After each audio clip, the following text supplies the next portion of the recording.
Siamo con il segretario del Libero Consorzio di Agrigento. Il Libero Consorzio andrà a votare prossimamente, saranno eletti gli organi, diciamo, direttivi, il Consiglio provinciale.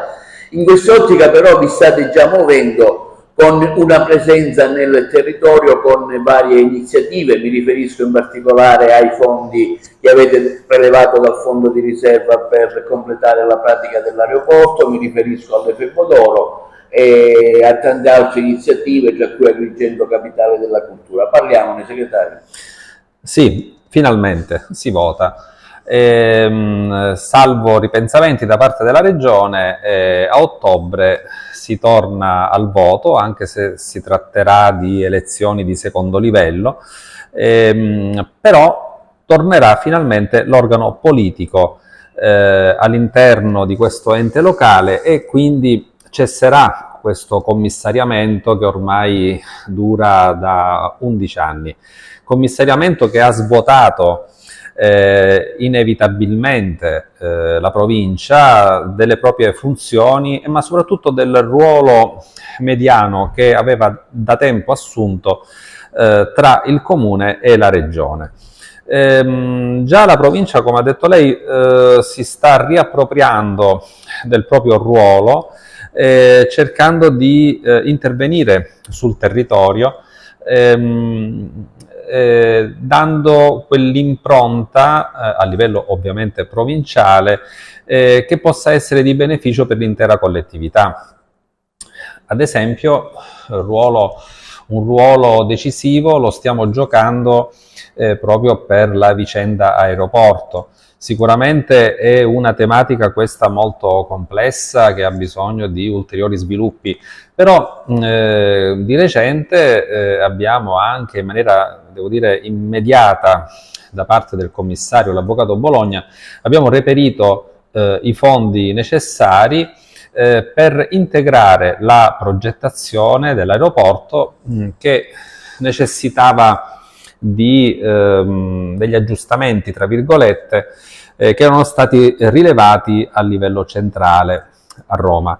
In realtà occorreva integrare la progettazione per allungare la pista e anche per altri fattori critici a livello pluviale o altro, e quindi nel breve abbiamo reperito i fondi per questa integrazione di progettazione e si spera che finalmente questa opera venga inserita nel piano nazionale degli aeroporti, passaggio obbligatorio in mancanza del quale non si può parlare di aeroporto ad Agrigento. Un secondo aspetto è stato anche questo investimento